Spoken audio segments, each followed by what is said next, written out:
ନାନୀ ଆରପଟ ଜଙ୍ଗଲେ କ'ଣ ଘଣ୍ଟ ଶଙ୍ଖ ମୃଦଙ୍ଗ ବାଜୁଛି? ଆଜି କ'ଣ କି?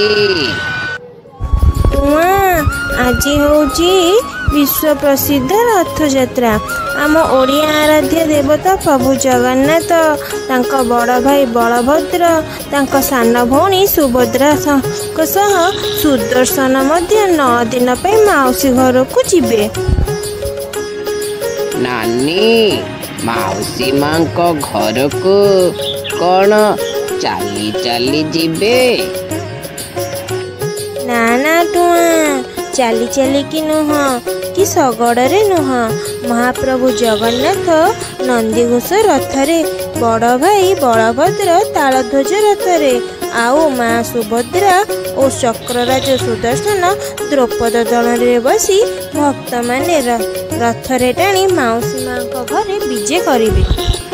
नानी मोर बहुत इच्छा हेउची, चाल जीवा रथ टाणीबा। तू एबे छोट अछु, बड़ होई जा, आमे मिसिके रथ टाणीबा। अहे नील शैल प्रबलवंत बारण, मो आरत नलिनी रे बन को कल दहन। अहे नील तैल। मौसा आजी सूर्य कौ दिगरे उदय होइछि कि? सकाळु सकाळु शिकार न करी भजन जणाण रे पन देलाणी। कान कौड़ न शुणिला मो आजी कौन की? अरे आजी कौन जानिन? आजी हेउची विश्व प्रसिद्ध रथयात्रा।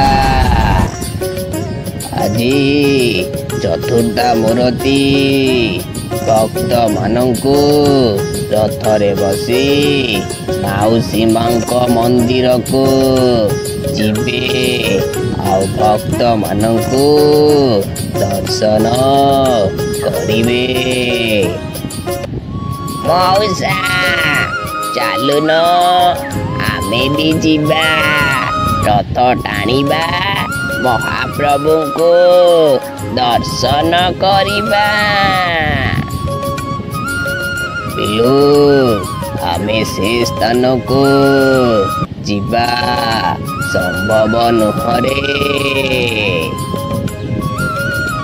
बाघो से स्थान हेउची मनीष मानकर।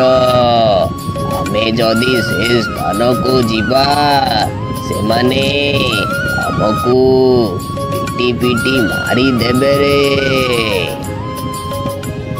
मौसा ये की प्रकार व्यवस्था हो? भगवान को तो दर्शन करिबा, से मनीष हेउ कि पशु हेउ समस्तंकर समान अधिकार अछि, हेले पशु मानकर अधिकार नहीं। ये की प्रकार व्यवस्था बा?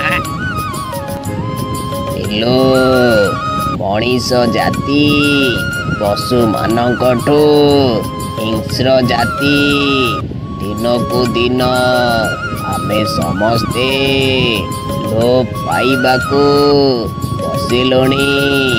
जदि आमे जीवा सेमाने आम समस्तंकू पिटी पिटी मारी देबे। ओके ताहले आमे कौन प्रभु जगन्नाथ को दर्शन करि पारिबा नहीं? से परा अंतरजामी जगतर सृष्टिकर्ता, ताको आमे जोठी डाकिबा ସେ ଆମ କଥା ନିଶ୍ଚିନ୍ତ ଶୁଣିବେ। ଶୁଣ, ଦିନେ ଭକ୍ତ ସାଲବେଗଙ୍କ ଡାକ ଶୁଣି ମହାପ୍ରଭୁଙ୍କର ନନ୍ଦିଘୋଷ ରଥ ଅଧା ବାଟରେ ରହିଯାଇଥିଲା। ଦିନେ ମହାପ୍ରଭୁ ନନ୍ଦିଘୋଷ ରଥରେ ନ ଯାଇ ବଳରାମ ଦାସଙ୍କର ବାଲିର ରଥରେ ବିଜେ କରିଥିଲେ। ଆଉ କିଏ କହିଲା ମହାପ୍ରଭୁଙ୍କୁ ଆମେ ଯୋଉଠି ଡାକିବା ସେ ଆମ ଡାକ ନିଶ୍ଚିନ୍ତ ଶୁଣିବେ। ମଉସା, ଚାଲ ରଥ କରିବା। ମହାପ୍ରଭୁ ରଥରେ ବସାଇ ରଥ ଟାଣିବା ଆଉ ଆଶୀର୍ବାଦ ଦେବା। ଠିକ୍ କହିଛୁ ରେ ବିଲୁ, ରଥ କରିବା। ହେଲେ ମହାପ୍ରଭୁ ଜଗନ୍ନାଥଙ୍କର ଫଟୋ କି ମୂର୍ତ୍ତି ଆମେ କୋଉଠୁ ଆଣିବା? ଆରେ ପିଲେ, କୁଆଡ଼େ ଯାଉଛ କିରେ? ମଉସା, ଆମେ ଜଙ୍ଗଲକୁ ଜାଳ ଆଣିବାକୁ ଯାଉଛୁ। ପିଲେ, ଆଜି ବିଶ୍ୱ ପ୍ରସିଦ୍ଧ ରଥଯାତ୍ରାରେ ଆମ ଜଙ୍ଗଲରେ ଆମେ ସମସ୍ତେ ଚିନ୍ତା କରିଛୁ ରଥଯାତ୍ରା କରିବୁ ବୋଲି। ହେଲେ ଗୋଟେ କଥା, ମହାପ୍ରଭୁ ଜଗନ୍ନାଥଙ୍କ ଫଟୋ କି ମୂର୍ତ୍ତି ଆମ ପାଖରେ ନାହିଁ। ତମ ପାଖରେ ମହାପ୍ରଭୁଙ୍କର ଫଟୋ କି ମୂର୍ତ୍ତି ଅଛି କିରେ? ମଉତା, ବାପା ପୁରୀ ଯାଇଥିଲେ ଆଉ ମହାପ୍ରଭୁ ଜଗନ୍ନାଥଙ୍କ ଫଟୋ ଆଣିଥିଲେ। ତାହେଲେ ଆଉ ଡେରି କାହିଁକି? ରଥ ପ୍ରସ୍ତୁତ କର ଆଉ ରଥଯାତ୍ରା ଆରମ୍ଭ କରିବା। ସମସ୍ତେ କୁହ, ଜୟ ଜଗନ୍ନାଥ, ହରି ବୋଲ। ଜୟ ଜଗନ୍ନାଥ, ଜୟ ଜଗନ୍ନାଥ।